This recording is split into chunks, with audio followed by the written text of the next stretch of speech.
So, you might not be able to tell from my voice, you might be able to. I am ill currently, and I've taken a day off work, and feel kind of bad because I'm a capitalist worm, leaving my co-workers to work while I'm at home doing nothing. So, at least going to do something productive, and I'm going to make a video that I'm planning on making for a while, and that is basically on finally starting to read the Brandon Sanderson books, his Cosmere books. I'm sure you all know who he is. Very famous fantasy author. I'm a big fantasy reader. I have been my whole life, except about 6 years ago I went to university and I kind of fell off. I kind of stopped reading in general. You've seen my Star Wars Legends reread books, you'll know about that. And I kind of needed a break because I'm rereading all these Star Wars Legends books, as good as they are. I'm not the kind of person who can just read 15 books in a row of the same series. I will burn out. So I'm trying to mix and match it a bit, and I've started to finally decided to read old BrandoSando, the man himself. Now, obviously, I know about Brandon Sanderson. I don't think you can be a person who reads fantasy books and not know who Brandon Sanderson is at this point. The man practically shits books out. They just keep coming. No end in sight. And someone needs to break that guy's fingers because it's impossible to keep up with them, to my knowledge, from what I've heard from other people. He needs to take a break. He needs to do a Jim Butcher and take a break from shitting a book out every year. Probably does more than one a year, to be honest with you. But I'm not really aware of how many books he's written. I just know there are a lot. And so I've started with the Mistborn books. This is the first one, The Final Empire. I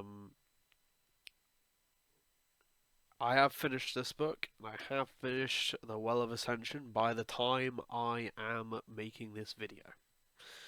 So this isn't an unbiased view of these books. I read the second one because I liked the first one. So yeah, if you're wondering whether I liked it or not, just get out of the way. I did. I definitely did. Not straight away. But eventually I got there. Eventually I was into it. So these are some thick boys. They've got a lot going on, while at the same time being relatively simple, straightforward stories. And I want to kind of just talk about my thoughts on these books to break up the monotony of just reading Star Wars books. I think I've got a lot to say about these, and also about how my perspective kind of changed on some ideas within kind of the accepted paradigm of what is and isn't good fantasy writing. Brandon Sanderson's kind of won me over a little bit with some of his ideas that I wasn't sold on before, but I do think there's a reason for that, which I'll get into. But I guess I'll start. Well, we'll say that's my introduction. But the next thing we'll talk about will basically be this kind of idea, how I thought of these books before I read them, because you can't have not heard a shit ton about Brandon Sanderson's books, and him as an author is obviously extremely prolific. And I think we'll go into that next. So Brandon Sanderson's kind of famous for this idea of a hard magic system. I don't know if he coined the term, but I mean, I think he started writing professionally in about the early 2000s, which would have been way before I started to read what other people were saying about fantasy books. I would have still been reading like the Belgariad for the first time, and just kind of starting Lord of the Rings for the first time in 2005, 2003, that kind of time. But you can't these days be someone who uses the internet and watches, I don't know, YouTube videos or reads posts on forums about fantasy and not know about the concept of hard versus soft magic systems. For those of you who don't know, the idea basically is that a hard magic system is a magic system where the rules that govern the way it works are explained to the reader, and that allows the reader to kind of be more satisfied, in theory, with the outcomes of what the characters do with that magic system, versus a soft magic system, which is a magic system where those aren't really explained. And obviously they have their benefits and their negatives. Soft magic systems kind of allow this kind of sense of wonder and a lot more, kind of make you kind of wonder what's going to happen a bit more. I think there's definitely a case of an argument to be made with soft magic that the reader never knows what's really going to happen to do with the magic, because anything can happen. But soft magic kind of falls into the pitfall of when characters whip out magic to solve problems. You know, Harry Potter has a really big issue with this, and is well known, well documented, the fact that Harry Potter, the characters will whip out spells that just fix their problems, and it just feels very unsatisfying. Whereas hard magic systems, the idea is it's all explained to you, and you already know what can and can't be done. And when those rules are broken, you know, you can build upon the rules, and you can make it so that the narrators for this magic system are unreliable narrators, and that there's more rules or more things about this magic system that the characters in the world don't know. And the magic system can expand and kind of grow organically with the story, while also making it so that all the little things that the characters do, all the clever little ways they use these mechanics, kind of flourish into a more the idea is to make it more interesting and more satisfying when characters solve problems with these supernatural powers. Now, Brandon Sanderson has an entire 2-hour lecture on this very topic, and if you're interested, I really suggest you go watch it, because I think within the fantasy, sci-fi and fantasy community, there's kind of an idea that one is better than the other. Now, I think Brandon Sanderson makes it very clear in his lecture that he has a preference for one, but he doesn't necessarily think that, say, for example, a hard magic system is always better than a soft magic system. And certainly the two can coexist within the same world sometimes to make things far more interesting overall, and to create a more concise or just more satisfying narrative. I'm of the opinion, personally, and I always have been, that the concept of a hard magic system is a bit overrated. Your magic system can still be shit, uninteresting, and boring, whether it's hard or soft. And in my opinion, there are a lot of fantasy works which have quite soft magic systems that I think are very well done. And really, the problem was the thing about the soft magic system is the onus really falls on the writer to not just have the characters Deus Ex Machina themselves out of situations with random magical solutions. You can still have it be soft and have the characters still be, you know, be responsible with how you narratively use magic for the characters to solve problems, and it still be satisfying. The problem with soft magic systems is it definitely lends itself to authors who aren't very good writers, to kind of just Deus Ex Machina their characters out of situations, and generally just kind of, you know, flick their wand like in Harry Potter and just solve the problem. It's not satisfying, and although this is not objective, of course, it's just opinions at the end of the day. But I think generally among sci-fi and fantasy fans, it's accepted that you need to kind of have a general understanding of what magic can and can't do. I don't think it has to be as encoded in the fiction as Brandon Sanderson does, but like I said at the start of this, at the start in the intro, he has kind of changed my opinion, and he has made me see that he has kind of moved me towards the hard magic system crowd. I still love a good magic system that isn't overly explained. I really do think that you can explain your magic system to death, but I think I've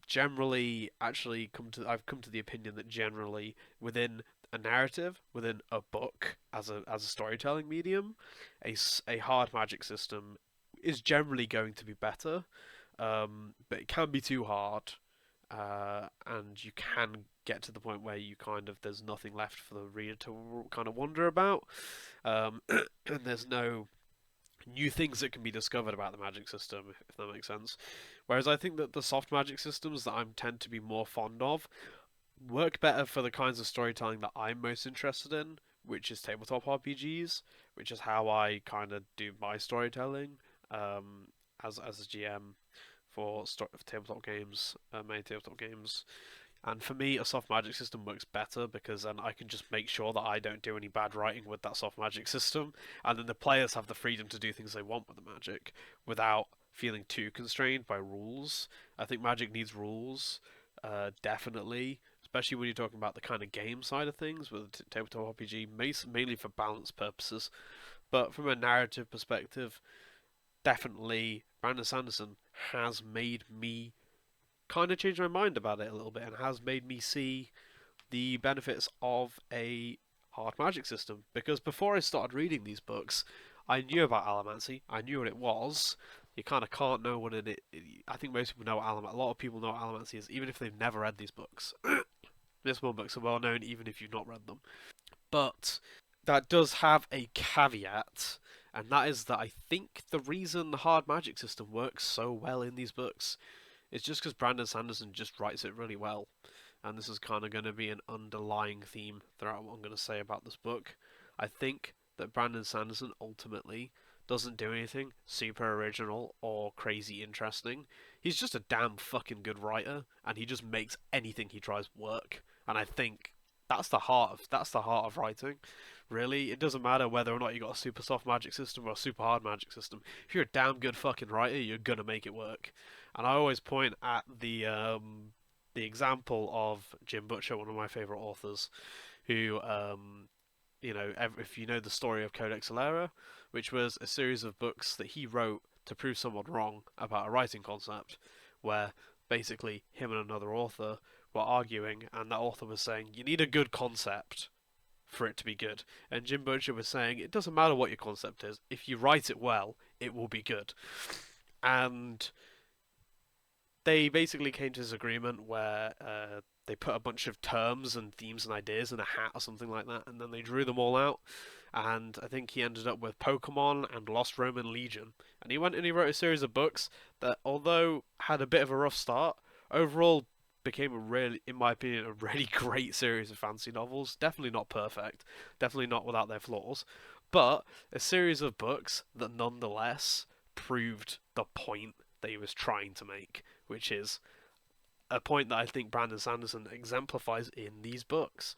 If you're a fucking good writer, you're gonna get it to work. At the end of the day, you're gonna eke out a satisfying story from basically anything you seek to write. And I think Brandon Sanderson's that guy, and I think that's what he did with these books, because there's not much to say about these books, really, in my opinion, from a lot of angles that people really care about when it comes to fantasy, and I don't think they're that amazing in a lot of ways, but they just they're just page turners. They keep you reading. They, I'll go into it in more detail later, but I think Brandon Sanderson is the perfect example of this concept, that this idea within writing, that it doesn't matter how silly or goofy or restricted or simple your idea is, if you execute it well, you have a good story. So I'm going to do kind of a generic kind of way of doing this. I'm going to basically talk about the world. I'm going to talk about the magic, the society, things like that. Then I'll go on to talk about the characters, and then I'll talk about how those two things intermingled in regards to the story. I'm not going to go too deep into details about the story or whatever, because I really, really think that this is a book that if you've not read it, you need to know as little as possible. You really do. So I'll start with the world, and the first thing we're going to talk about is the world of Scadrial. We're going to talk about the actual geography of the world and the world as it is in the literal meaning of the term, before we talk about the people or the cities that are on its surface. And this planet is basically a planet that is barely hospitable. It's covered in these things called ash mounts, and they continuously spit out ash, black ash, and it falls from the sky all day, every day, and basically covers everything. It covers the cities, it covers the farms, and if they don't continuously clear it away, it will basically suffocate the crops. It will stop them from getting light.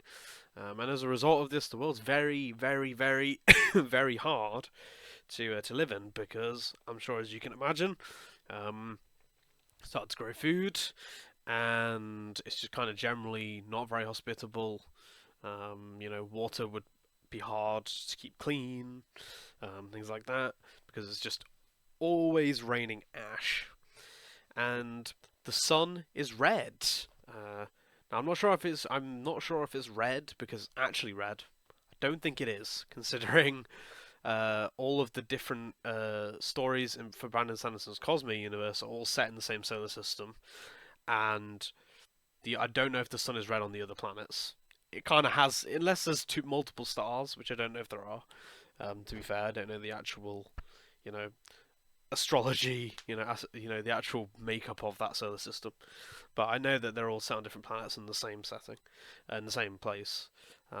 So I'm not sure if the sun's actually red, but nonetheless it looks red because the atmosphere is full of ash and soot. So it's pretty fucking drab, the planet. There's not much to be said about wildlife, anything like that. The stories almost exclusively take part in cities, so far. So not much to say about that, and quite frankly, it's not relevant to the story anyway. There are animals that are farmed for meat, but apart from that, there's not much to say about that. So that's the world, the actual planet. And on this planet exists the Final Empire. Now, the Final Empire is the society in which these books are set. And the Final Empire is ran by a guy called the Lord Ruler, who is believed to be a god-like entity. Now, it's not clear in the book immediately anyway whether he's actually a god, whether or not he's just a man who's very powerful, or anything like that. But nonetheless, he controls the society from a city called Luthadel, which is the central city of the society that is the Final Empire. Now, within Luthadel, there is a gigantic kind of cathedral / palace called Kredik Shore, I think is how you say it. And the Lord Ruler just kind of vibes in there and lives in there and controls the world with an iron fist from there. And society is stratified into two groups. You've got the nobility and the Scar. And the nobility are not much to say here. I mean, they're nobles. They're everything that you would imagine from nobility. They seem to be based off of kind of what Russia was like for a long time, where society was stratified between, you had the nobility, and then you had the serfs, and Scar are basically serfs. They have no rights. They're basically owned by a lord. Well, technically not. The Scar are technically owned by the Lord Ruler and rented out to the nobility, I believe. But then nonetheless, the nobles are allowed to do whatever they want with the Scar. This includes like taking Scar women and just, doing what they want with them. Just like, it's a very similar concept to the right of the First Knights, that serfs would have to endure throughout history. And the Scar are basically seen as subhuman. But as far as I can tell, and as far as the story is made clear, there is no biological difference between Scar and noblemen, with the one exception, which is allomancy, but we'll get into that.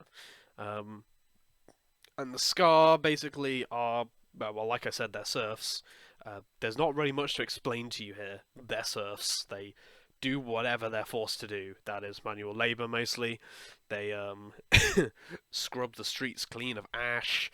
They live in hovels with no private space. They eat what they can. They have no comforts. Nothing to live for, basically. And they are downtrodden in the true meaning of the word. They're not only downtrodden, literally day to day by the powers that be, but truly, they are downtrodden in spirit. They have given up. The final empire has been going for 1,000 years, I believe, at the start of the first book, and nobody, well, not literally nobody, but hardly anybody believes that anything is ever going to change. The Scar have fully accepted their lot in life. They live the way they live, and they just kind of accept it. They survive. They don't really live. The setting's very drab. It's almost grimdark. If it weren't for the way the story is, it would almost be grimdark. But the story's kind of quite a hopeful story. I think it's a story of hope. But I'll get into that later. But the the world's pretty fucked up. Yeah, the society's pretty drab. The nobility just do whatever the fuck they want with the Scar. The Scar just take it. Um, you know, there is a rebellion. Rebellions do happen, but they almost immediately get fucking wiped out. And the society is entirely made of humans. Now there are there are multiple kinds of humans. Like I said, there's nobility and Scar, which although technically, as far as I'm aware, there is no difference between the two. They're just humans. The only difference is obviously social construct, but there's also the people of Terrace, Terracemen as they're called, who are basically people. They are almost in a way, in many ways, far more oppressed than even the Scar. Now they live as servants, and they're kind of sought after by powerful and rich nobles as servants because they are a race of men who have been interbred deliberately by the Lord Ruler over his entire reign of the world, basically, to become more subservient, more docile, and we'll get into this later. But they have their own magic system. So there's Allomancy, and they have something called Ferrochemy, which is its own magic system with its own rules that we'll get into when I talk about the magic. But one of the main characters is one of these people, and usually the men are basically they have their genitals removed. They become eunuchs, and basically they're forced to serve. And then the women are bred like animals. It's pretty brutal. It's pretty fucked up. But if you're sensitive to this kind of thing, I just want to say it's very lightly touched on. It's mentioned and matter-of-factly that this is the case, but it's never shown or anything like that in the books. Having read the first two, anyway, it's never shown to be going on. Anything like that. There's never any like awful scenes of force breeding or anything like that. But nonetheless, it's happening in the world, and that's basically the everything you need to know. There's some other small things there are other races that exist besides humanity. There's creatures called the Colossus, which you don't see throughout the whole first book, but are mentioned. And so I won't say what they are. I'll only mention it when I'm talking about the second book. So I won't say more about them. There's Kandra, which again are mentioned by name, but not really shown in any meaningful way for most of the first book. And then there's Mist Wraiths, which aren't people, but Mist Wraiths are these creatures that kind of wriggle about in the dirt, and they're just scavengers, and they just eat things, and they're like giant humanoids with like humanoid spiders, like those fucked up things from Dark Souls. I put a picture on screen. It's kind of how I imagine them, and they just eat things, and then they kind of grow body parts of the things they eat, and they grow in size, and they kind of live forever, and they just eat whatever the fuck they can find. That's one of the only animals besides horses, really, that's ever mentioned to my memory in the books, and they are plot relevant. Like everything in these books, this is one of the things that BrandoSando's great at, and I'll go into this more detail later, but every little thing is relevant to the plot. Every little thing. So, it's quite incredible, actually. So I'll go on now to talk about basically the magic, which is a big part of the world, and a lot of the story revolves around this magic system. So I'll go on to that next. I just wanted to interject here because I forgot to mention it, but because it's very important, but I forgot to mention it. So during the day, there's ash falling, all that kind of stuff, and the world's very bleak and very horrible to be in. But during the night, these mists come down, and the whole world is covered in mist. The mist is harmless, but there are kind of superstitions around it. The nobles know that the mists are harmless, but the Scar believe that if you go out in the mist, you have your soul stolen, or mist wraiths will kill you, and all these other things. So there is a superstition among, not usually among city Scar, but among the plantation Scar who live out kind of in the boonies. They kind of have these superstitions about the mists, and the mist is very important because it's where the Mistborn, the eponymous Mistborn, kind of become relevant. Well, it intertwines with them in the magic system, which I'll go into in the magic part, but the mist is very important, so I thought I'd just interject and mention the mists. So, the magic in Mistborn, in the Mistborn books. It's called Allomancy, and the way that, I won't go too into detail because there's not really any point, but fundamentally the way that the the magic works is there are two kinds of magic users. There are Mistborn and Mistings. And a Mistborn is someone, they're very rare, and they're someone who can use all of the allomantic powers, whereas a Misting is born with the ability to only use the one. And most people who can use allomancy are Mistings. Mistborn are sought after and rare, and extremely powerful for being able to use all these different powers in kind of tandem.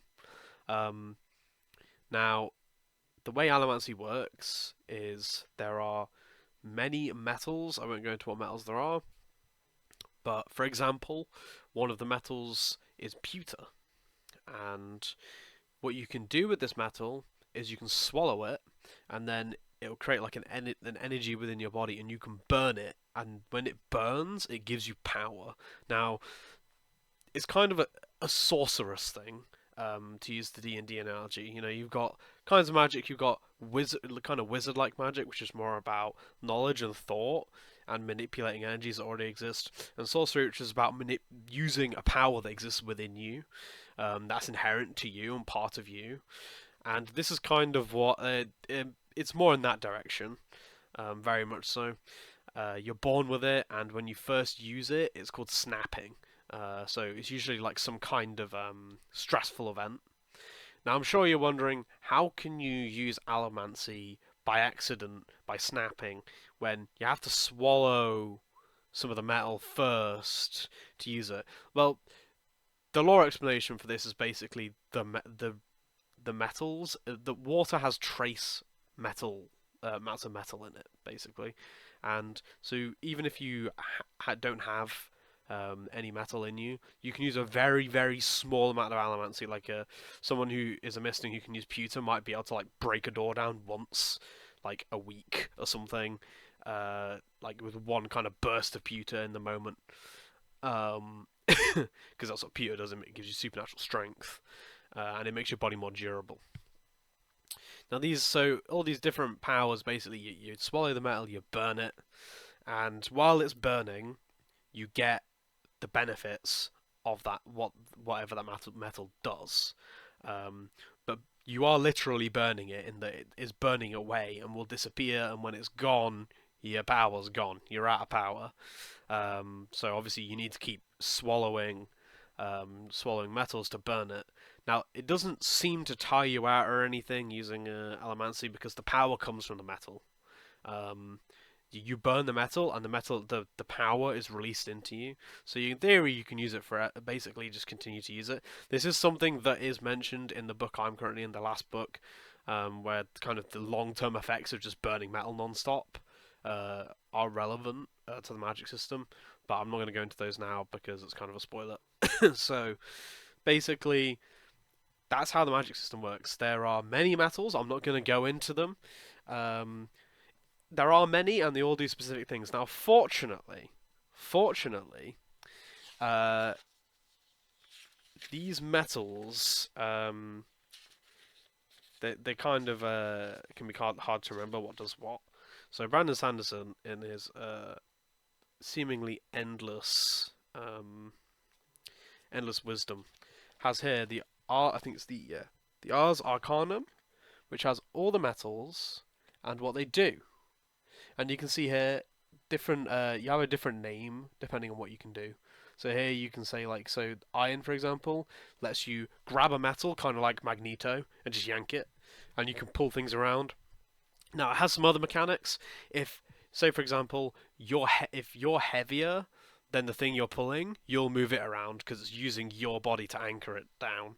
Whereas if you pull on something that is heavier than you, so for example, if it's like a metal piece of metal that's like bolted into a wall and it ain't coming loose, you yank it, you'll go flying towards the object because you're the lighter object in you're lighter than the building it's attached to, obviously.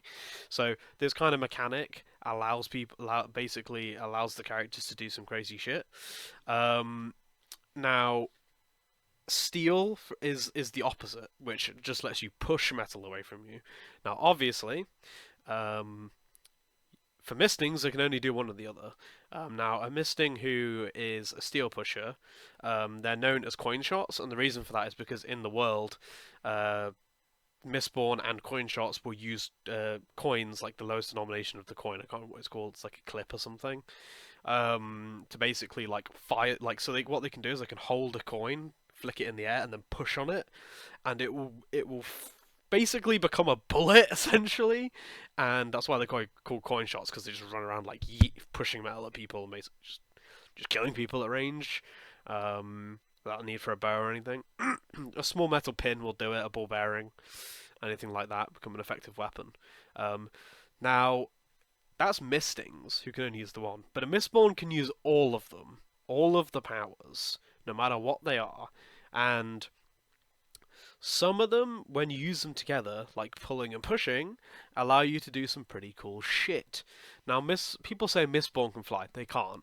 But what they can do is they can pull and push on objects while they're flying through the city to effectively kind of bounce along a city to basically kind of maneuver themselves through the world, and basically become extremely fucking agile. This is like one of the main mechanics. The characters will just continuously pull and push on things. There's a scene right at the start when one of the characters, Kelsier, turns up to a noble's house and basically just fucking murders everyone there, pretty much. But it's extremely badass, and it's the first time we see a Mistborn kind of pop off. And he does loads of really cool shit. Like he just pulls a sword out of a guy's hand and then pushes it into a guy's head, shit like that. Like basically, a Mistborn is Magneto, with some limitations, I guess. Obviously, like Magneto can do crazy fucking shit. But there are some more mechanics. I'm just using these two as an example because I'm not going to go into every single metal, because although there are some here, there are more. There are more that get revealed as the books go on. So these are not all of them. These are the basic metals. And then there's also like high metals and even more types of metal later on. It gets increasingly complex as the books go on. So I won't go into all of them, and I won't go into like the fact that some of them are internal metals and external metals. This is not really any point. You'll get that when you read it. But what I'm trying to get at here is it's an extremely fucking hard magic system. Everything is literally encoded to the point where there's a chart in the back for you to reference if you're not sure. And I never had to. I didn't see this chart, and don't want to give you the impression that like these books are so complicated and overwritten that you're gonna have to reference the chart while you're reading them. You're not gonna have to do that. But I didn't see this until the end, until I got to the end. But you know, I'm just using it to exemplify what I'm speaking of, which is the way the magic works. And this is just the one. This is just the one magic system. There's another, and that's ferrochemy. So ferrochemists are I don't know if I mentioned this. I probably forgot to mention this, but allomancy is genetic. If someone who is an allomancer has a child, there's a chance their child will be an allomancer. Um, Now, this goes down noble family lineages because at some point, at least what you're told at the start of the first book, is that allomancy was given by the Lord Ruler to all the nobles who helped him take over the world, basically as a reward for their service. And basically, this means that the nobles, when they have kids, they can be an allomancer.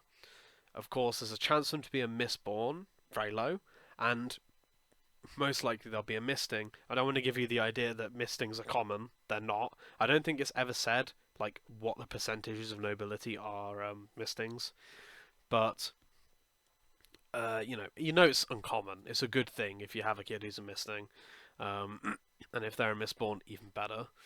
But the way that this kind of works with the Scar is that there are a lot of Scar who are mistings, and the reason for this is because the nobility are absolute shitheads and just, you know, not to put too fine a point on it, rape the shit out of the Scar, literally. As in nobles are just raping MFs left, right, and center, demonetized instantly. Not that I monetize these anyway, but that's basically how it goes. And some of the, I guess some of the piece of shit rapists get a little bit soft and decide to let some of the Scar live or some shit. I don't fucking know. But if you're a noble and you have sex with a Scar, which they're allowed to do, the law is that they have to then kill that Scar so that they can't have a child that might be a misting or God forbid a Mistborn. Of course, like all laws that have ever existed, not everyone follows these laws, and although they tend to be discovered, um, they don't always people don't always get discovered, and that means that this kind of power has kind of found its way into the Scar population. The Scar do have mistings among them, and I went on a tangent there, didn't I? So yeah. Anyway, and then there's Ferrokemi. Then there's Ferrokemi, which, like Allomancy, is genetic. It's passed down in the blood, and but it's a lot more rare because the terracemen, who are the people who have Ferrokemi, are being selectively bred. I won't say more than that, but basically, as a result of this breeding program, it's kind of dying out. And the way that ferrochemy works is, like allomancy, it's metal related. Basically, a ferrochemist can take a piece of metal, uh, and like allomancy, the different metals allow them to do different things with the magic system. In this case, say for example, copper allows them to store memories in it. So they can put it on, and then they can basically squirt their memories into it, and then they can draw those memories back whenever they want, allowing them to basically have perfect recall. Obviously, the downside is that the memory is within the metal, not within their head. So it's perfect recall in that as long as they have their copper with them, they can do that. Then, say for example, other metals, they can store other attributes in them. Say for example, gold can store health, which is the mystical supernatural element of being healthy. And the way that they can do this is they can basically store their health in it, and for the time that they are basically feeding health into the metal, they will become less healthy for the time that they're doing it, and then they can draw on that health if they get injured to heal themselves, so to become more healthy. So for example, if they were dying, or if they became ill, they could draw on health to overcome the illness quicker, or they could draw on health, a lot of health, to basically heal wounds. The way that this works is it's kind of up in the air, but it's also well done in the books and well explained, and I won't go into too much detail. But say for example, strength, you could store strength for an hour. That would mean that you could draw upon that strength for an hour. Say for example, you lowered your strength to half of what you normally have, so you become 0.5 of your normal strength while storing it. that means you're storing zero 0.5 of your strength, if that makes sense. So the strength of half a man in it. And if you did it for an hour, then you could draw on an extra half of 0 0.5 times strength from that piece of metal for the same amount of time. But you could draw on it for less time and increase its the increased amount of strength, if that makes sense. So, if I wanted to be doubly as strong, I could draw upon it so that for only half an hour I could be as strong times one strength instead of 0 0.5 times strength. I could basically draw on that for half an hour instead and double the amount of strength I'm getting out of it because if you think about it, you know, it's not necessarily the time, but it's the amount of strength that is stored, and you can draw upon more strength at once, but it just runs out quicker, or it runs out relative to how much of that attribute you are basically retrieving. And that's basically Feruchemy. I won't go too much into Feruchemy because, in a way, I think it's kind of one of the more interesting magic system, but it's certainly more powerful. And like I said, in some ways anyway, every one of these magic systems is extremely plot relevant, which is something that I'll go into in the kind of story section. But this is one of the things that BrandoSando is amazing at, is that everything is related to the plot, and I mean everything, from the origins of all the races to the reason that the sky is the way that it is to who the Lord Ruler is and the origins of the powers and everything. All of it is perfectly tied into the story. Every little element of the world is story relevant and is there only because it's story relevant. If it's not story relevant, Brandon Sanderson doesn't put it into his fucking story, and that's one of the things he's really good at. So I think that's the scuffed ass explanation for about 15 minutes of what Allomancy is. I'm sure you can just go find another YouTube video somewhere and just kind of Google what Allomancy is like, but how it works. But that's kind of a general overview, and you kind of need to know because I'm now going to go talk about the characters, because the characters, what magic they can use is quite important for who they are. So, yeah, that's that. That's Allomancy and Feruchemy, the hard magic system. Hard magic systems. The characters. This was the thing that I think I've mentioned this before, but for me, the heart of every story is the characters, and I kind of like people kind of don't get why, because people are like, oh, but the plot's the most important thing. I don't think it is. Um, People say, oh, I don't find people interesting, and I say, well, people say things like, oh, people who have, what is the saying, like, people with big minds think of things, and people who have small minds think of people.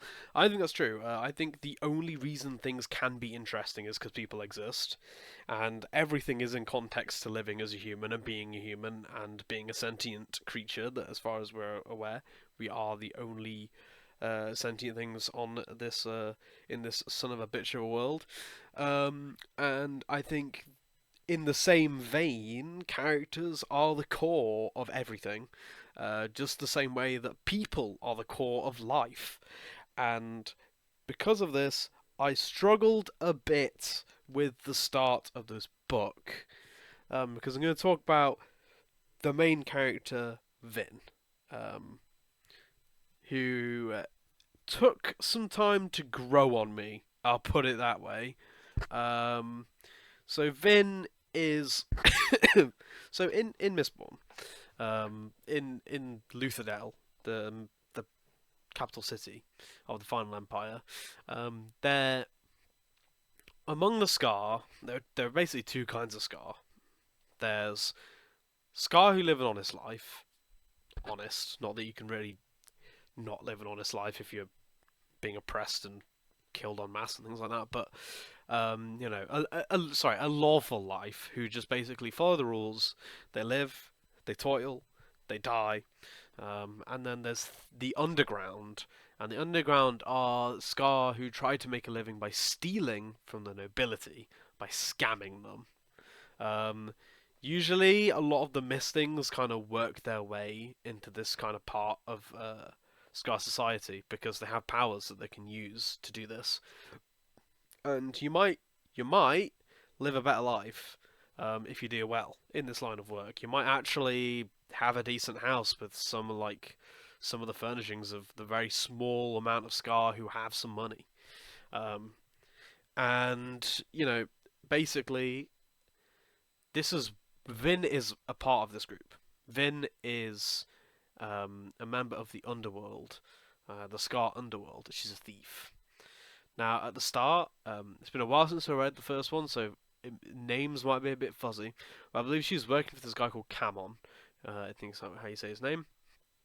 And he's the head of a band of thieves. And Vin is this little tiny wretch of a human being.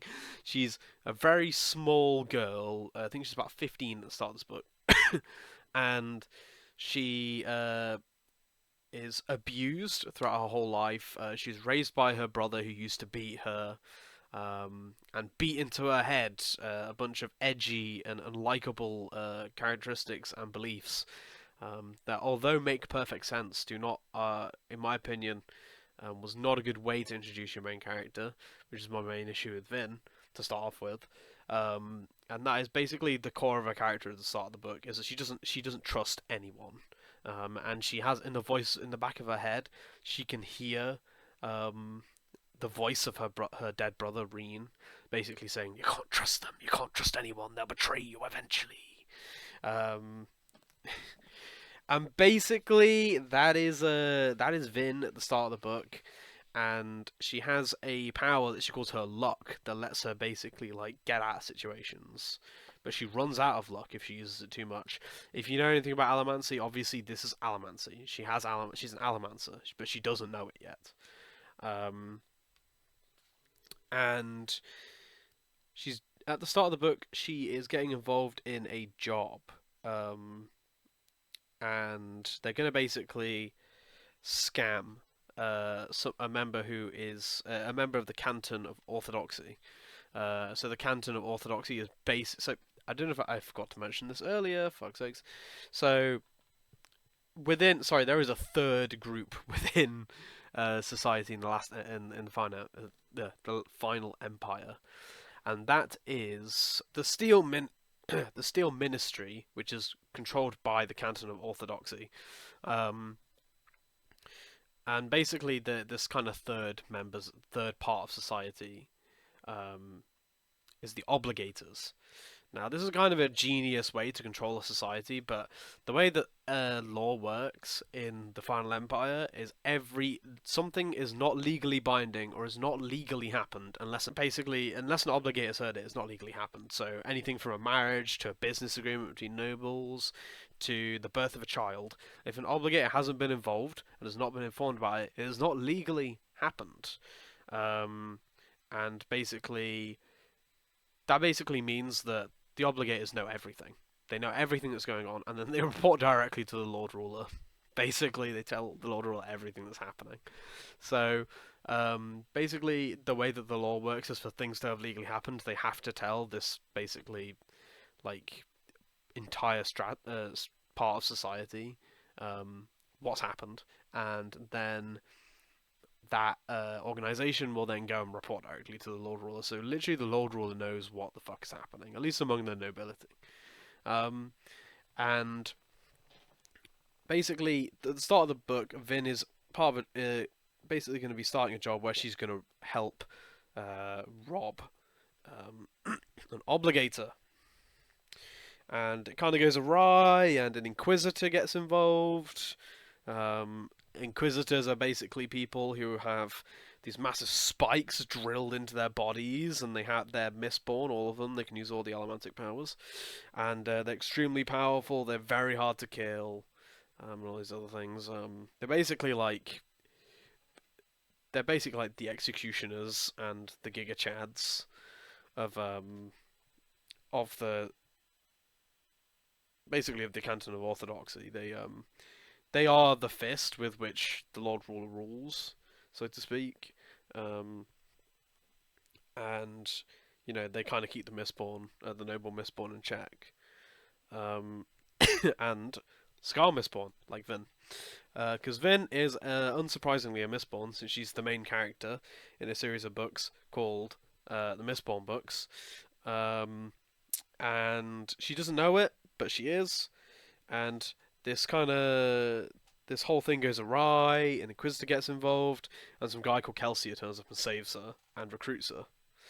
Um, and it turns out that Kelsier's kind of basically got his own band of thieves together, and he's gone miss. He went missing previously, and he's kind of turned up again.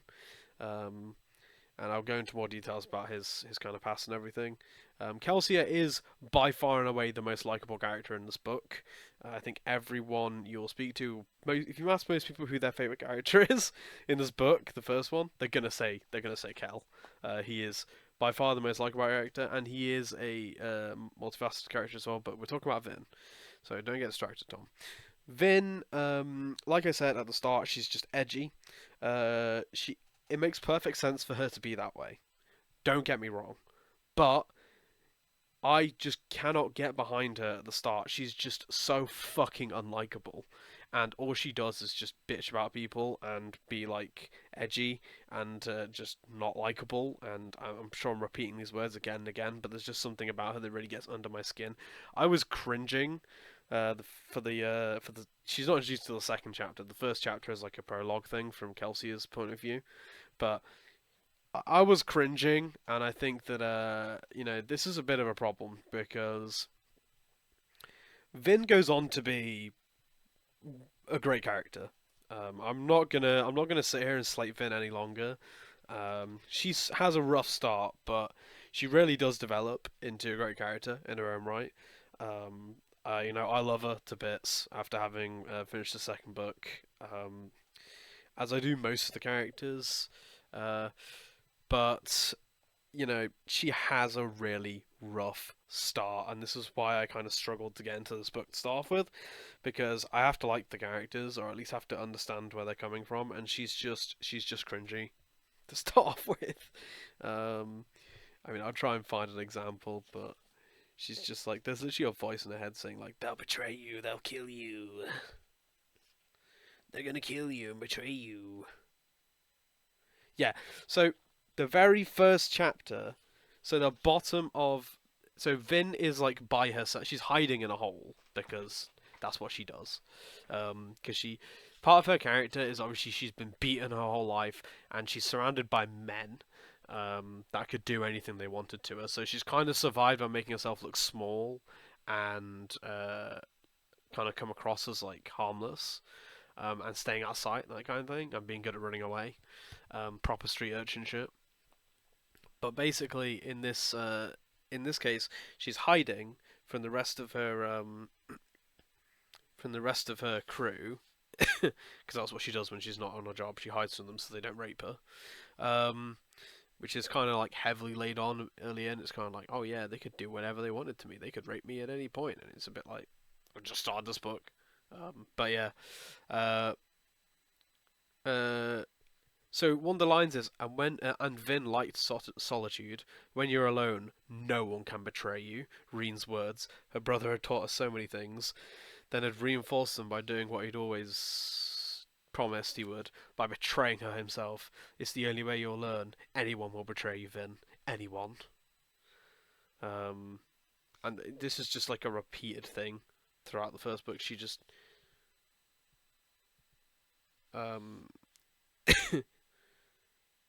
she's just so edgy. She's so fucking edgy, and it makes sense because the world's fucked, and it has to be nailed home somehow. But I think what Brandon Sanderson would have been better off doing, in my opinion, is keeping kind of the element of her personality, of not being someone who doesn't trust people and is wary of betrayal, without this kind of like voice in the back of her head that's just being cringe, and then can go on to like have another chapter from an unnamed character, just randomly every now and then intersperse the odd like short 2-page chapter where the character who's unnamed and unimportant who dies or is no longer relevant in the story from that chapter just to do a little bit of world building or something like that, and to kind of really nail home how fucked the world is without it just kind of being shoved down your throat. Because I know I've said that Brandon Sanderson is an incredible writer. This was his first book, okay? I don't want to be too harsh. I believe this is... No, Elantris was his first book, but this is his, like, first big book of a series, right? This book is incredibly well written, except for the first, like, 5%. That's what we're talking about here. Not even the first 5%, because the first chapter's brilliant. The first chapter, from Kelsier's perspective, it grips you. And then it just jumps to Vin, and she's just being edgy. So Brandon Sanderson probably himself agrees with this. He could have reworked that first couple of chapters a bit and made Vin a bit more likable. But that's Vin. She's basically a street urchin, and she's a Mistborn. She doesn't know it until Kelsier shows her that she is. And she's our main character, Vin is. She's an unassuming street urchin. And is quickly becoming one of my favourite fictional characters. I really like Vin. But I'll go more into I'll go into her kind of like I'll say it now, like the things that I liked about her throughout the book. So one of the things I kind of preface this by saying one of the things I do like as a reader, this is just a personal preference. I really like it when an author starts a character off unlikable as fuck. Well, not necessarily unlikable as fuck, but like Vin is here, because Vin is not just unlikable; she's cringy, right? It makes me cringe reading her stuff at the start of the book. Whereas like, you know, cringiness I don't like. Okay, cheesiness and cringiness, not a fan of that. But I don't mind it if a character starts off unlikable or unrepentant or, you know, unapologetically a piece of shit. Because I'm a sucker for a redemption arc. Basically, is what I'm trying to say. I am a absolute sucker for a redemption arc where you get a character who has been a piece of shit their whole life, and you basically just make them redeem for all the awful shit they've done. Gets me every fucking time, and it doesn't have to be to that extreme. It can be like a character who's just like really flawed, and then the book is about them fixing their flaws, and I think that I really love that. The big example for this for me is this anime called ReZero, and the main character is just an unlikable schmuck for like the first season, but he has this like breakdown halfway like towards the end of the first season when he realizes that it's his own fault and that he's actually the problem, and then because basically his whole thing is he's just like being a fucking fuckboy and just expecting this woman to want to fuck him because he keeps helping her, and she just keeps rejecting him and then like kicks him out, and eventually he realizes actually I'm the dickhead. It was me the whole time. I'm the problem, and then he just kind of metamorphosizes into this Giga Chad, this brilliant character, kind of like within 3 or 4 episodes, and then continues to be. And I've really found that to be so satisfying as a character arc, and this is what Brandon Sanderson does with Vin, which is kind of one of the reasons I like her so much, is because she does not have a high opinion of herself, and she's kind of extremely flawed as a person, and this book is about her learning to trust people, learning that there's more to life than just surviving. And learning that, learning who she is, and learning to be the best version of herself, and that's what I really love about this book, especially, is Vin does not take to being a hero. She's not a hero by any stretch of any stretch of the imagination or the term, but she has these character arcs where like she ends up being heroic, not because she wants to be a hero, but because she's just trying to exemplify the ideals that have been shown to her, and that is basically I'll get more into that when I talk about Kelsier, but basically Kelsier tries to teach her that even though the world is fucked, and even though everyone would slit each other's throats for a fucking piece of bread, there's no way to live. You have to have friends, you have to laugh, you have to love, you have to live. See what I did? You know, you have to do those things in life to make life worth living. It ain't shit to survive. Who cares about surviving? You know, if every day is just shit. And that's what Kelsier teaches her. He teaches her to strive for the better things in life. The things that really matter, the connections between people. Things that really, really matter, like spending an evening shooting the shit with your friends, laughing, smiling, being happy, and not just surviving for the sake of survival, which is what she was doing before. And it takes her time to really shrug that off. She doesn't really get there, even at the end of this book, or even throughout the second book. It's not until later on in the second book that she really starts to understand what Kelsier was trying to teach her. And her character arc is just, I think, like I said at the start, Brandon Sanderson doesn't do anything crazy or original here. I don't think he does. But he just nails his character arc so fucking well. And that's why I'm kind of forgiving of Vin at the start. Because she kind of had to be unlikable for her to become as likable as she is, to become as beloved as she is. And I really like Vin. Really think Vin's great. And the main reason I wanted to go into so much detail about Vin here is because, and talk about all this stuff, is because I think that if anyone's going to be put off from Mistborn, it's going to be Vin at the start of this book. Don't be. It's possibly deliberate, maybe not the best execution, but this is Brandon Sanderson in his early days. I do want to say the character writing is so much better in the rest of the books. Not with the exception of Kelsier in this book, because Kelsier is fucking phenomenal. But I think I've said enough about Vin. And then I'll go on to Kel, who's the other main character and the other viewpoint character in this book. Kelsier is a Mistborn. Now, he was originally a thief, but he decided that he was going to rob the Lord Ruler, and he tried to rob the Lord Ruler, but it didn't work out. They got caught.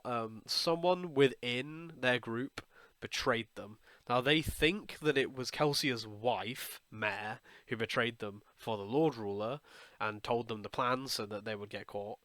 And Kelsier gets caught and he gets taken to this place called the Pits of Hathsin. Now, the Pits of Hathsin is hell.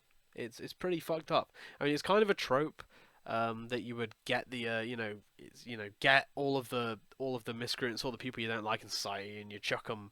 I mean, I guess I say trope, but it's something that obviously we as a species have done historically. But in fiction, it's a bit of a trope, like can't remember what it's called in the first law books, where like they just get sent to this place and then they just have to mine or whatever, and it's just like a quarry, and they toil until they die.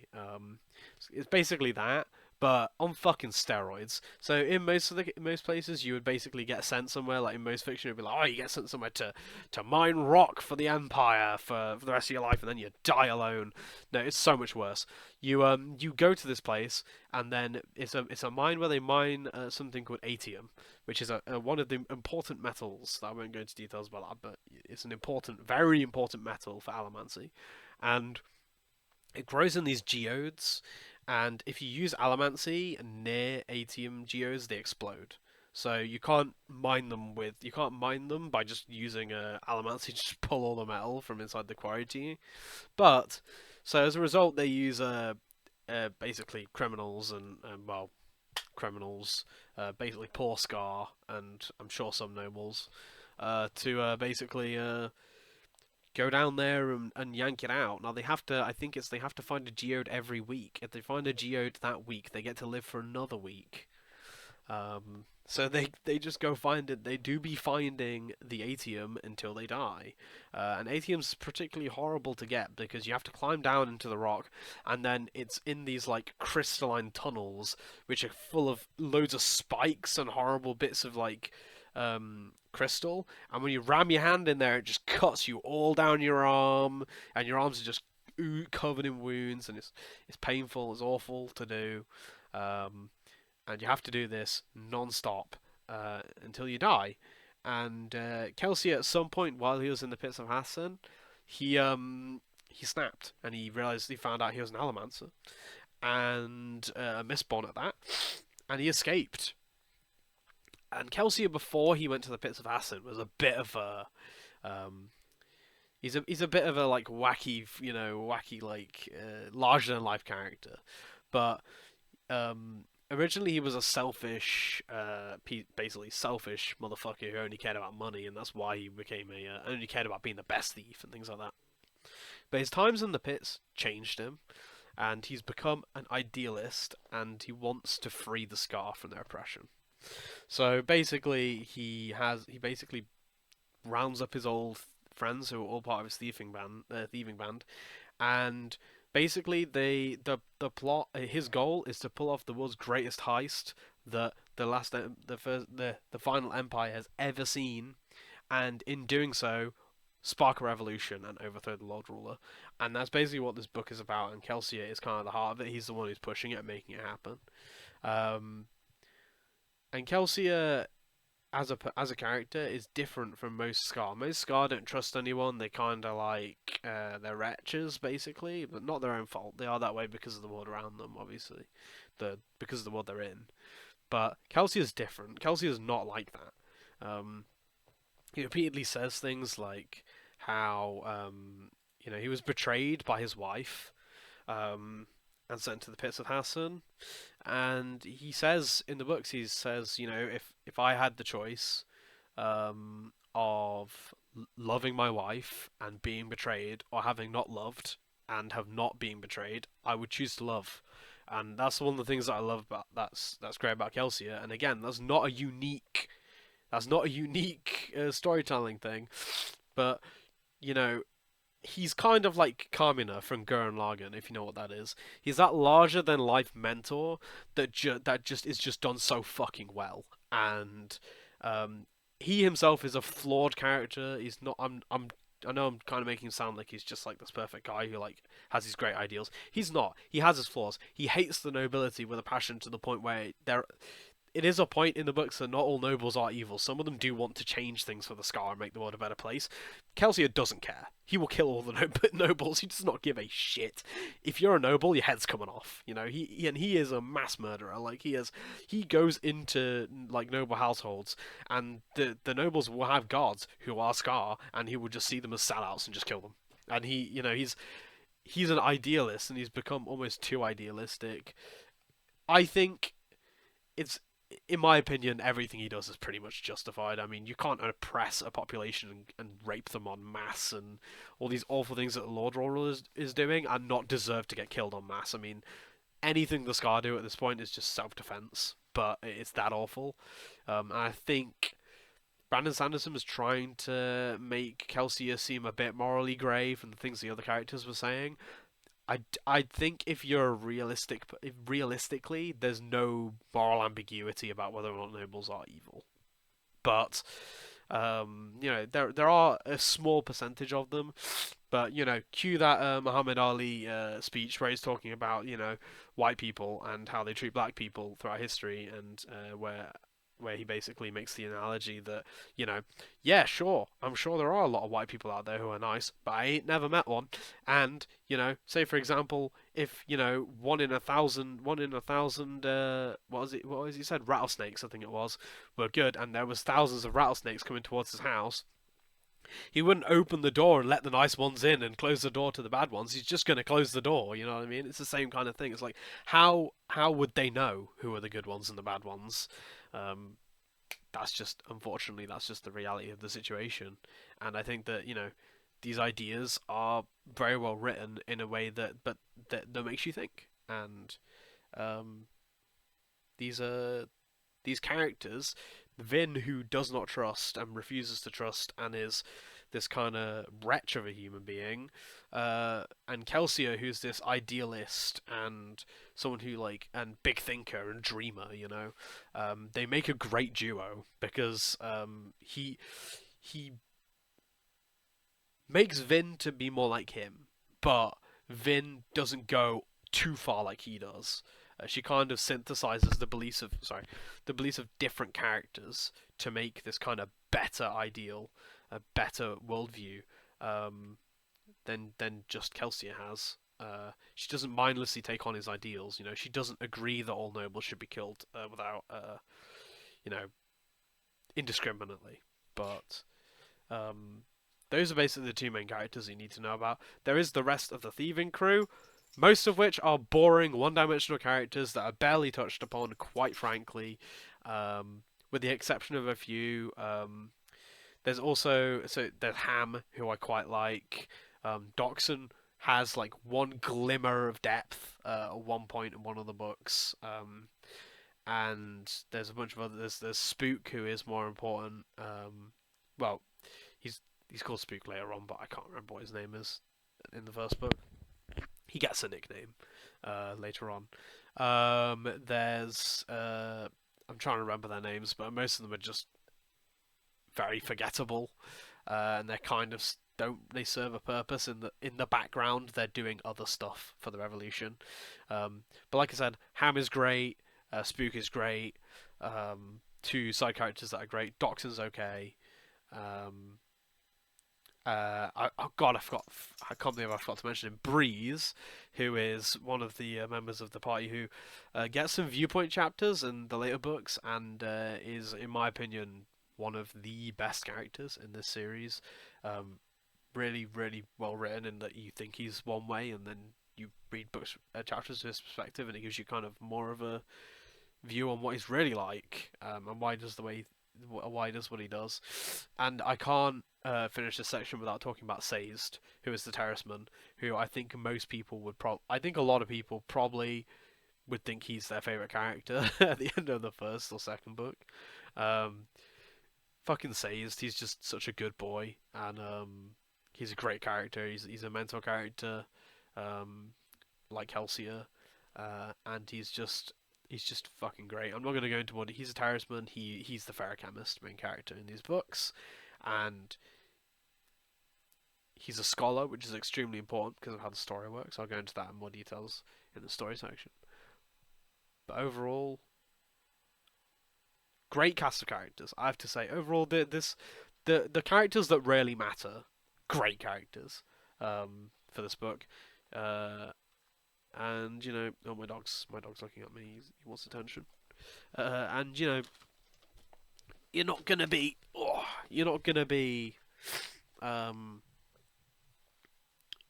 missing out on some really great characterization here. Just like, I think, in my opinion, fantasy series authors tend to care more about the world building and the plot and the magic than they do about the characters, which for me is just not should never be the priority. But that's just my personal taste. The character should always be the single most important priority, and then the plot, and then the world building and the magic should only feed in when necessary. It should be written everything with the story and plot and characters in mind. And Brandon Sanderson does that in this book. The characters are great. You're not gonna, if you want some great character arcs, you're not going to be missing out here. Kelsier's character arc is fucking phenomenal in this book, and Vin's goes through some ups and downs. She for a while she's kind of pretending to be a noble, and she's starting to realize, she's starting to kind of discover her femininity, like that she is a woman. And she wears dresses, like noble dresses and stuff. She starts to realize that she actually likes wearing dresses and makeup and things like that. And I thought it was a really interesting character arc. I don't think I've ever seen that before. Seeing a character, a woman who's had her femininity kind of suppressed by the world she's raised in, to realize like what that she actually likes being a woman, and she actually quite likes embracing her femininity a bit. I thought it was a really, really interesting little character arc she had. But overall, awesome, just great, and they only get better with the rest of the books. So, I've touched on a lot of the story in the previous section. I'm not going to go too much detail into the story, but basically, I'll give you a quick overview, and that is basically that Kelsier wants to start a revolution, and the way that he's going to do this is by working with the existing revolution and robbing the shit out of the Lord Ruler. Now, the way that the Lord Ruler controls the economy and therefore the society, because it's an extremely capitalistic society. Like, the nobility are basically just a merchant class that control everything through money, and allomancy, and basically the way that he does this is atium. Now, this is why I didn't mention it, what atium does earlier, but when atium is a metal, an allomantic metal, when you burn it, it allows you to see the future. If anyone's seen Naruto, it's a fucking Sharingan, basically. It lets you see what everything that's gonna happen. Like it lets you see like fore images, I guess you could call them, of like ghostly images of things before they happen. And not only does it let you see it, but it enhances your mind to react to it instinctively. So basically, you become a god while you're burning it. It burns really quickly and is really expensive because it's rare, and because but the Lord Ruler basically treats these like diamonds. He has a massive stockpile of atium, right? But he releases it at a what's the word? He creates a false economy by releasing it at a lower rate than it's mined, a much lower rate, like diamonds are. You know, like their actual economic value is massively fake. So basically, that's how he controls the economy and the nobility, because the nobility are always fighting each other and trying to kill each other. Basically, that is basically just economic sabotage. Like they're just trying to sabotage each other so that they can make more money and shit like that. It's quite interesting actually. But they because money is so important, they all want money, and therefore with money comes power. So and the way that they do, one of the main ways that the great houses, the powerful houses maintain control, is they use Mistborn to kill their competitors. And Mistborn need atium so that they don't die a lot of the time. Because if a Mistborn fights another Mistborn, and one of the Mistborn uses atium, that other Mistborn can't beat them. They basically cannot win the fight. It's impossible because the other Mistborn will know everything they're going to do before they do it, and will be able to react to any attack or anything they do. And the only way to counter atium is for the other Mistborn to swallow atium and also burn it, which means that basically the original person who burns it is seeing what that person's going to do in the future, and then that person's thing is showing them what the other possibilities that bounce off of that, and it creates hundreds of after images that are impossible to follow. And basically, it just means that basically two people using atium, it negates it. And this means that atium is extremely important because it's basically the deciding factor when two Mistborn fight. And Mistborn are one of the driving forces of the economy and the power and conflict that exists in the society between the nobility. They're vying for power, and the way that they do that is mostly by using Mistborn to go around killing MFs who they don't like, or have slighted them or are causing problems for them. And they're continuously stabbing each other in the back, and they're basically having like mini wars. And the Lord Ruler just kind of lets them get on with it. He doesn't really care. But because of this conflict, he controls society by slowly releasing the by controlling the economy, by having loads of money, by slowly selling atium off to the noble houses. So the way that Kelsier wants to fuck over the Final Empire is by destroying the economy. And the way that he wants to do this is by rocking up to Kredik Shore and stealing that MF atium. Stealing all of it, and then they're either going to use it. They're basically, part of the plan is to distract the Lord Ruler and make him go somewhere else, and then they're going to steal it, and then they're going to pay everyone with the atium to revolt against the Lord Ruler. That's the plan at the start of the book. And also, he's also doing loads of shit where he's like Kelsier's working with the nobility, not with the nobility, sorry, with the Scar, and he's kind of creating this legend, and he's allowing himself to be known as the survivor of Hathsin. And basically, Kelsier's arms are covered in these scars, right? Because he kept putting his hand in these geodes, and he's, as far as everyone knows, the only person to ever escape the pits of Hathsin.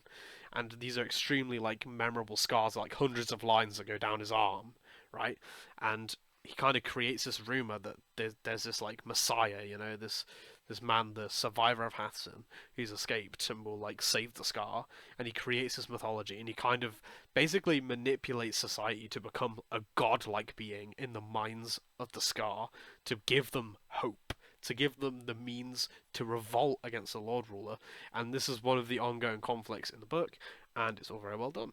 And that's basically all I'm going to say about the plot, pretty much. You find this all out very quickly at the start of the first book, so it's not really much of a spoiler.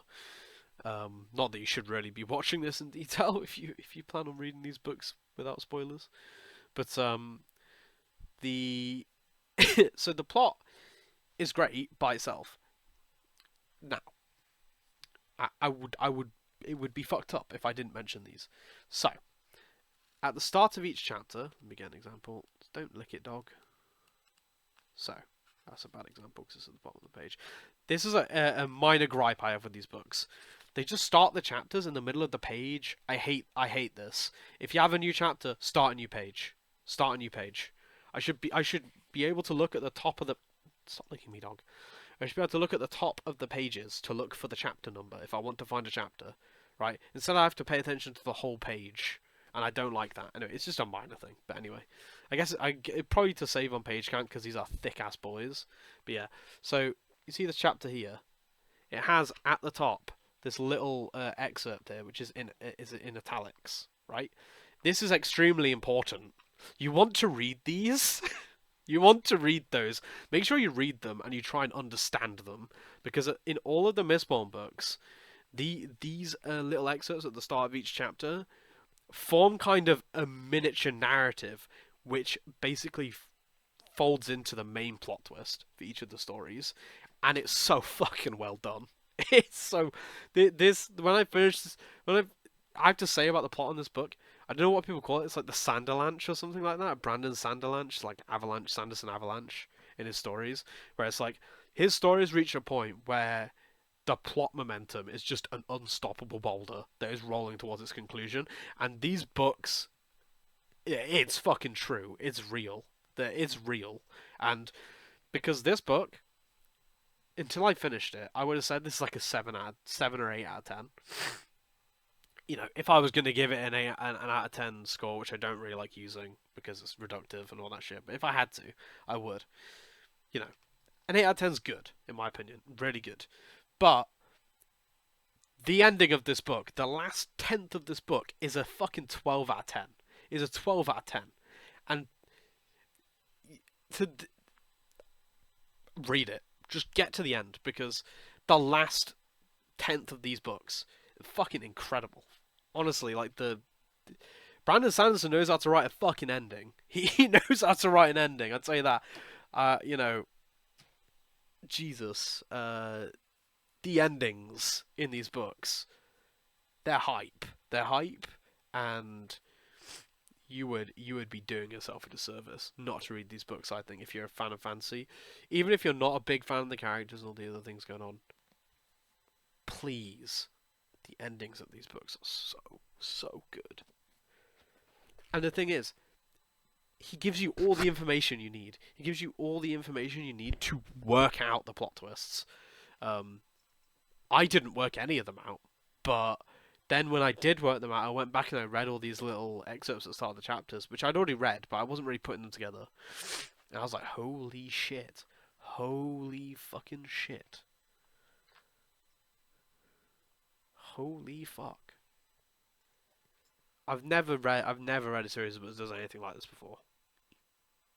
And you have to read it. That's all I have to say. It's, as someone who's just started the third book, fucking read it. That's all I have to say. That's all I have to say about that. So one thing that I have to mention before I go on to the conclusion, my like final part of this video, is the prose, because it's an important thing for me when I'm reading a book. Now, usually, obviously, there's two camps when it comes to prose. There's people who like really eloquent, descriptive prose that has loads of fancy words and things like that. And there's people who like simple prose, get to the point prose. I like somewhere in the middle. I think there's a time and a place for either type of prose. I think, to say sometimes, you'll want a really nice, lyrical kind of poetic line to really hammer home the emotional impact of a scene. And Brandon Sanderson does that. He has scenes where, because usually his prose is very simple, which I'm a big fan of, because most of the time it's not necessary to have this prose that just uses so much vocabulary that the average person can't be reading it, fam. Whereas like Brandon Sanderson doesn't do that. His prose is very simple, to the point. He uses words that some people would usually use, and he doesn't overcomplicate. He lets the quality of what's going on kind of pull you forward and keep you reading, as opposed to the quality of how he says what's going on. You know, I want to point to authors like Patrick Rothfuss here, who, for me, his prose is a bit too much on the fancy side for me. I think sometimes, like, I can't remember what it is, like, at the start of the first book, maybe, when it's, like, in the tavern, and he's describing the silence or something, and it's like a whole 3 lines to describe that the tavern was quiet. Um, Stuff like that just makes me roll my eyes a little bit, and it just pads out the word count. Um, and then I get a bit of memento mori. I'm like, remember, one day I'm gonna die. I don't want to be sat here reading this book forever. Kind of a little bit. It kind of gets it like, and I don't know. For me, prose is it's a case of you want some fancy prose to fit kind of thematically with what's going on in the scene, and also there's something to be said for viewpoint prose.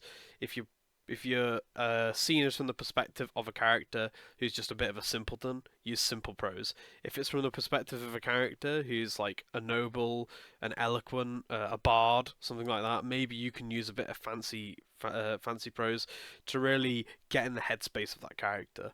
Obviously, not writing isn't an objective thing. It's very subjective on both and everything. And I'm saying there's right ways to do everything and wrong ways to do everything, in my opinion.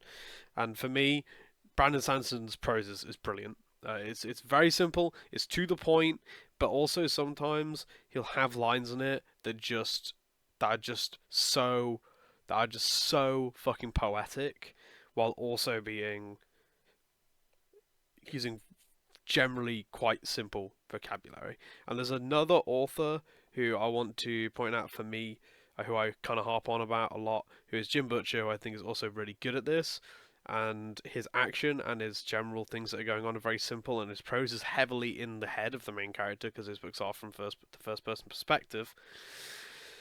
But obviously, Jim Butcher has some really the driving force of the Dresden Files is the characters, and the man's a master of pulling on your fucking heartstrings, in my opinion, and he's a master of making you care about these characters and making them feel like normal, real people, even though they're fantastical.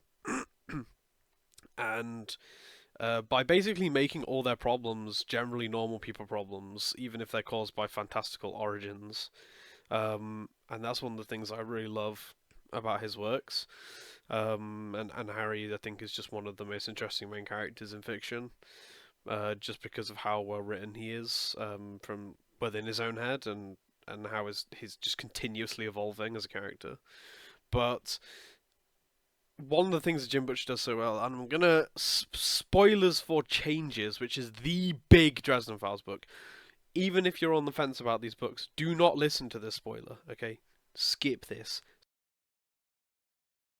Okay, there is a scene at the end of the Dresden Files when Harry kills the love of his life to save his daughter, and there are some lines, some dead simple lines that are not eloquent.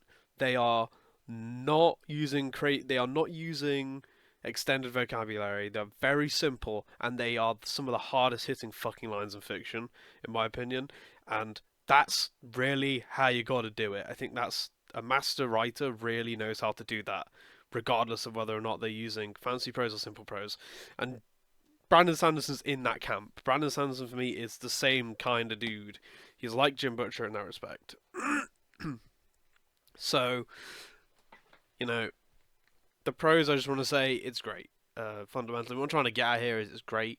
Brandon Sanderson knows when to use different kinds of prose to fit the scene, and the tone as well, which is extremely important. If you're a big prose person and you like fancy flowery prose, it might not be for you. And when I say fancy flowery prose, I don't mean that and I know it sounds derogatory. I don't mean that. There's nothing wrong with that. I sometimes love to read some prose that just fucking rolls off the page and is like silk. But there's a time and a place for that, and typically action is not a time and a place for that. So, and these books are quite action heavy. So, you know, the prose is great. I would be remiss not to mention the prose because obviously it's important, and I think I've mentioned prose in all of my Star Wars Legends book reads because prose is important. It really is important. It is the solution with which you deliver the medicine of your story. It's the spoonful of sugar that helps it go down, and it really does matter. So I just want to say that for me, the prose is brilliant. I know prose is a contentious thing because it's based on taste, and for some people, simple prose is just no matter how well written the book is, simple prose just ain't gonna do it for them. But I think it is simple and it's to the point, and is all the more effective for it. But it can be eloquent and in depth and kind of be beautiful sometimes. So it's got a bit of everything for everyone there, but it is few and far between those moments. To be fair, but yeah. So that's the prose. The prose, in my opinion, great. But your mileage may vary depending on who you are and what you're into. And I want to talk a bit about what I talked about at the start, which is that Brandon Sanderson's kind of changed my perspective a bit on the concept of a hard versus soft magic system. Now, the plot in these books is heavily tied into the magic. That is to do with the world being the way that it is. The idea of I'm gonna go into spoiler territory here. By the way, spoiler territory. It's official. I'm going to be talking about stuff that happens in the later books here. So, to contextualize what I'm about to say. So, the Allomancy as a thing, as a magic system, it's not clear how long it's existed, but the Well of Ascension, which is basically this well of power that basically when every 1,000 years or so it fills up with godlike power and then someone can come and claim it and they can use it, but it like metal that an Allomancer uses, it burns away quickly, so you become a god but for a very short period of time, and you can make the world in your image and you can do what you want with it in a short period of time.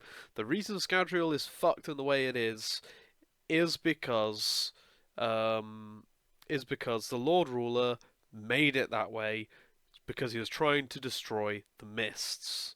Because it turns out in the second book that the mists themselves are the Deepness, which is this legendary monster that supposedly the Lord Ruler destroyed when he came to power. And one of the big plot twists in the first book is that the Lord Ruler isn't actually this guy called Alendi who they thought he was. He's actually a guy who guided him to the Well of Ascension called Rashek, who one will assume, where I am at this point, has at some point killed Alendi and took the power for himself. It's a bit up in the air, really.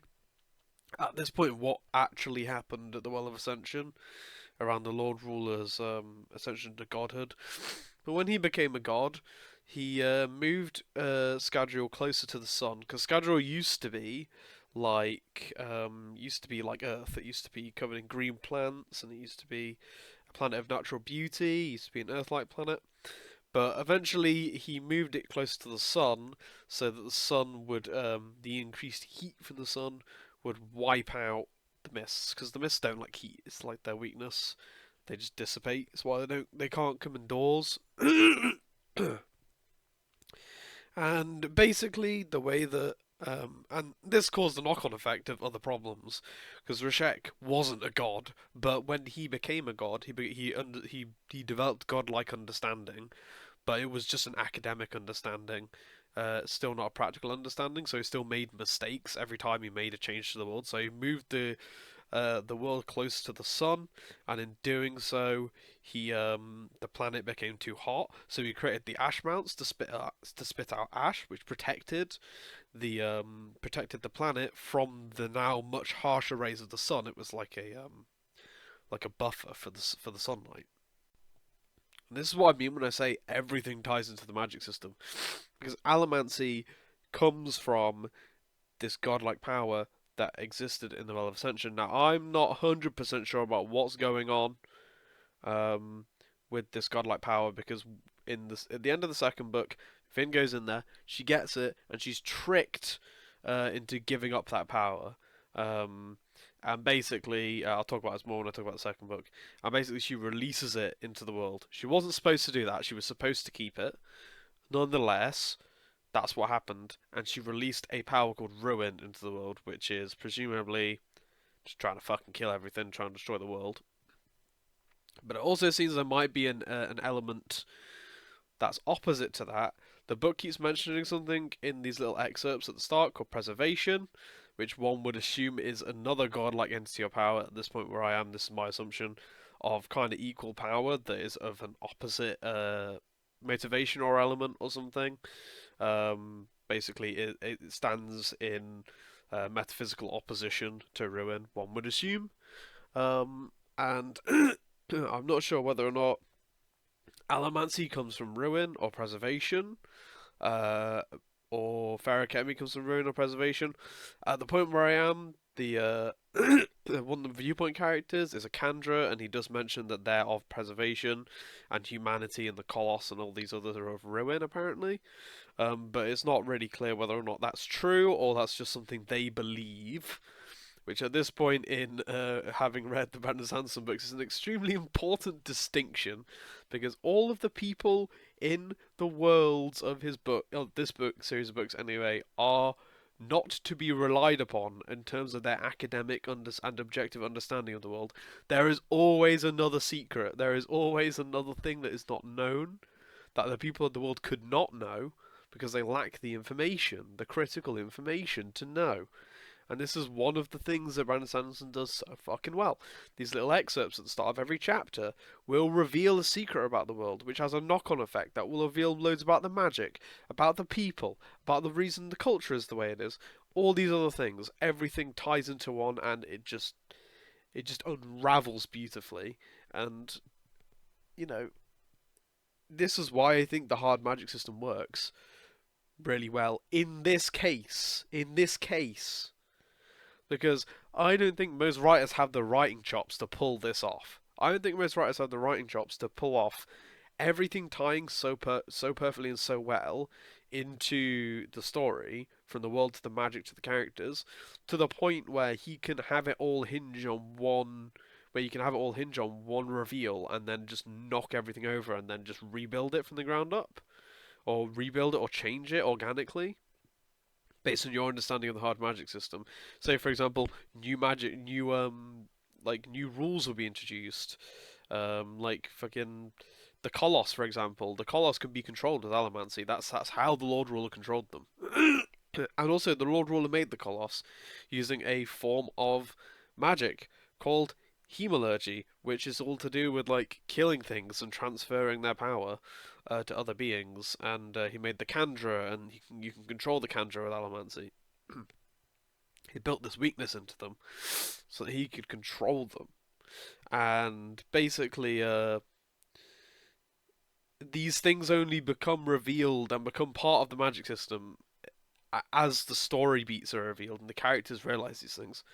And I think most authors just don't have the writing chops to pull that off. Not saying that there aren't authors that do. There certainly fucking are. But in general, if you can't apply a rule and say a hard magic system is objectively better, in my opinion, unless most people can make use of it in a way that is better than if they'd use a soft magic system. I don't think most authors are capable of pulling off a plot this well put together. So therefore, I don't think in most cases a hard magic system will work this well. In a lot of cases, I think a softer magic system would probably be better for most authors.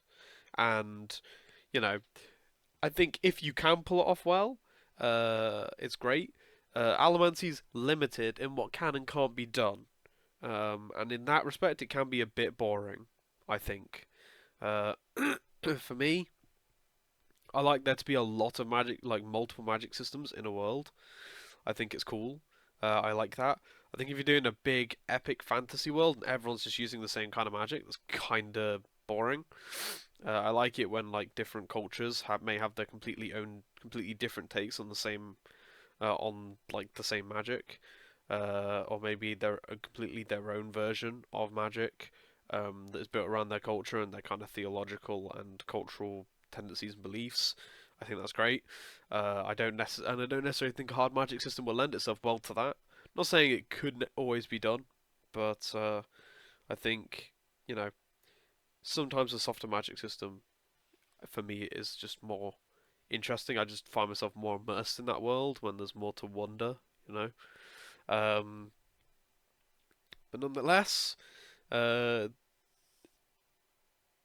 this is the caveat, the big caveat. I just think BrandoSando is such a good fucking writer that no matter what kind of magic system he used, he'd just pull it off really well. Um, so I don't know. Although I am pulled, I really love Allomancy now. The way it's written and the way that he is used, and the way that I do think his fight scenes can be a bit bland. I know people like really love his action scenes, but a lot of the time to me he spends too much time, like too many lines describing simple movement and things like that. I don't think he has to explain that when Vin is shooting around the room, she's pulling and pushing every time. Like Vin will like move around a room and do something crazy, and then he'll be like, "Oh yeah, she pulled and pushed on this and pulled and pushed on this just so that she can move around." It's like, just say that she with a use of a combination of these two metals, she did this crazy maneuver. You don't need to explain how she does it every little time. Like by this point, we trust that you understand what's going on. Just say that she does it. And sometimes the fight scenes can feel a bit bloated. And that being said, the action in these books is fucking awesome. And in the second scene, like in the second book especially, there are some fucking awesome fight scenes. And this is more of a nitpick than anything. Because at this point, anything bad I have to say about this book is gonna be a nitpick. Quite frankly, it's that good that the only things I'm gonna be able to complain about are nitpicking, and I understand that kind of sounds like a cop out when I'm talking about the positives and negatives of a book, but I think there probably are more problems with the writing of this book. But there's something to be said for when a book is so well written that you just don't notice the flaws, and I think that this is, for me, this may very well have been the case with this book. You know, because I was being much more critical of it at the start, which is probably why I didn't like Finn at the start, maybe. But then eventually, BrandoSando just completely won me over, and I wasn't thinking critically about this book. This is one of the first books I've read, because whenever I read or watch a piece of fiction at all, for me, every time I read or consume any kind of written fiction, which is basically all fiction, it there's two minds in my head. There's the critical mind that's thinking of it in terms of a writing exercise, and there's the part of me that's like thinking of it as just entertainment. I'm very unlike I know for a lot of people that ruins their enjoyment. For me, I'm very good at both enjoying something and thinking it's shit poorly written at the same time. Um, you know, there's a lot of things that I like that aren't necessarily well written, and I recognize that they're not well written, but I still like them. Um, you know, because for me, I understand personally within my own head that there's a difference between quality and enjoyment. But for me, this is definitely a case where the enjoyment came from the quality, and the yeah, I kind of was able to turn off my that critical part of my mind for the first time in probably not even exaggerating, probably years. Um, Probably a good 10 years. So I started getting into writing for fun when I was 14, and that's when I started thinking about things like that. So I've not really been able to turn that part of my head off when I read or watch. or play fiction. But I was able to with this book. So really, I think that's all that really has to be said. I think I've said lots of things that just show how great of a book it is overall. Brandon Sanderson, you've won me over. I've already bought I'm reading the last book in the Mistborn trilogy, and I've bought the first book of the Stormlight Archives. So, well done, my friend. Well done. I'm sorry I didn't read your books for as long as I did. For me, this is. People say this is not his. This is like his worst book. People say this is like his weakest book. If this is Brandon Sanderson's weakest book, then he truly is a master of his craft. Because for a book of this quality to be your worst book is quite incredible, I think. Not to say that there aren't other authors out there that haven't written amazing books first try. Obviously there are, and we all know who they are. But it says a lot when you're able to pull out a book this good for your first book, and then you're able to go and write 100 more of the same quality, and none of them be bad. That's incredible. Because the one thing that a lot of people don't realise about writing, I think, is that you can follow all the rules, you can outline, you can write and rewrite, but sometimes it just isn't working. And when you write a book 100 times, statistical chance gets involved, and there's just a chance you're going to produce something that isn't good, no matter how good of an author or writer you are. You know, like, no matter how good of a director you are, you can produce 100 good films and you're still going to produce a stinking shit piece of shit. And that's just the nature of art. The nature of creativity. You're never ever going to always hit the nail on the head. But if Brandon Sanderson has, from what I've heard, managed that, then that's incredible. So I recommend you go read these books. They're quite long. Not long by like the epic fantasy genre of in general. 643 pages this is, and I believe it's shorter than the second one. Let me just double check. Yeah, so the second one is 781. So, you know, these books they're long. They are epic fantasy long, but they're worth reading.